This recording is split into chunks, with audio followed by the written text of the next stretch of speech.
குவைத்தில் ஏற்பட்ட கட்டிட தீ விபத்தில் 50க்கும் மேற்பட்டோர் பலியாகியுள்ளதாக தெரிவிக்கப்படுகிறது. வளைகுடா நாடுகளில் ஒன்றான குவைத் ஏராளமான புலம்பெயர் மக்களை தன்னகத்தே கொண்டிருக்கிறது. உலக அளவில் எண்ணெய் உற்பத்தியில் முன்னணியில் இருக்கும் நாடு என்பதால் அங்குள்ள எண்ணெய் வயல்கள், சுத்திகரிப்பு மையங்கள் என அது சார்ந்த நிறுவனங்களில் பணியாற்றுவதற்காக பல்வேறு நாடுகளிலிருந்து ஏராளமான மக்கள் குவைத்தில் வசிக்கின்றார்கள். இதில் பெரும்பாலானவர்கள் இந்தியர்கள் ஆவார்கள். இவர்கள் பெரும்பாலும் அவர்கள் வேலை பார்க்கும் நிறுவனங்கள் ஏற்பாடு செய்து கொடுக்கும் குடியிருப்புகளில் தங்கியுள்ளார்கள். அந்த வகையில் குவைத்தில் இயங்கி வரும் பிரபலமான NBDC என்ற நிறுவனத்தில் பணியாற்றும் ஊழியர்கள் அனைவரும் குவைத்தின் தெற்கு பகுதியில் உள்ள அகமதே கவர்னரகத்துக்குட்பட்ட மகாபில் உள்ள ஒரு அடுக்குமாடி குடியிருப்பில் தங்க வைக்கப்பட்டுள்ளார்கள்.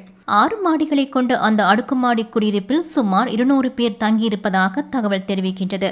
தொழிலாளர் முகாம் என அழைக்கப்படும் அந்த பகுதியில் தங்கியிருந்தவர்களில் பெரும்பாலானோர் இந்தியர்கள் ஆவார்கள். அதிலும் குறிப்பாக கேரளா, தமிழ்நாடு போன்ற தென்னிந்தியாவை சேர்ந்தவர்களே அதிகம் என தெரிவிக்கப்படுகிறது. இந்த அடுக்குமாடி குடியிருப்பில் உள்ள ஒரு வீட்டில் திடீரென தீ விபத்து ஏற்பட்டதாக, பின்னர் இந்த தீ அடுத்தடுத்து வீடுகளுக்கும் மாடிகளுக்கும் பரவியுள்ளதாக தகவல் கூறுகின்றது. இதனால் அந்த பகுதி முழுவதும் கரும்புகை சூழ்ந்து பெரும் அதிர்ச்சியையும் பரபரப்பையும் ஏற்படுத்தியது. அதிகாலை நேரம் என்பதால் பலரும் தூக்கத்தில் இருந்துள்ளார்கள். இதனால் அவர்கள் தூக்கத்திலேயே உடல் கருகி இறந்துள்ளதாக தெரிவிக்கப்படுகிறது. அதே நேரம் புகை மூட்டம் காரணமாக பலருக்கு மூச்சு திணறலும் ஏற்பட்டுள்ளது.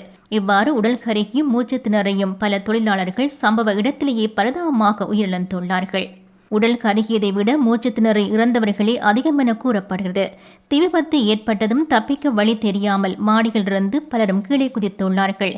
இதனால் படுகாயம் ஏற்பட்டும் சிலர் உயிரிழந்துள்ளனர். இந்த பயங்கர சம்பவத்தில் 50க்கும் மேற்பட்டோர் பரிதாபமாக உயிரிழந்துள்ளதாக தெரிவிக்கப்படுகிறது. இதில் 7 பேர் தமிழர்கள் மற்றும் 24 கேரளாவை சேர்ந்தவர்கள் என தற்போதைய தகவல் தெரிவிக்கின்றது. இந்த நிலையில் மேலும் உயிரிழப்பு அதிகரிக்கலாம் என அஞ்சப்படுகிறது. டிவிஐ யூடியூப் சேனலில் இணைந்திருக்கும் நேயர்கள் அனைவருக்கும் எமது நன்றி. எமது காணொலி தொகுப்புகளை தொடர்ந்து நீங்கள் பார்வையிடுவதற்கு கீழிருக்கின்ற பெல் பட்டனை அழுத்துவதனூடாக நோட்டிபிகேஷனில் பல காணொலி தொகுப்புகள் உடனுக்குடன் உங்களை வந்து சேரும். அருகில் இருக்கின்ற முக்கிய காணொலி தொகுப்புகளையும் பார்வையிட தவறாதீர்கள்.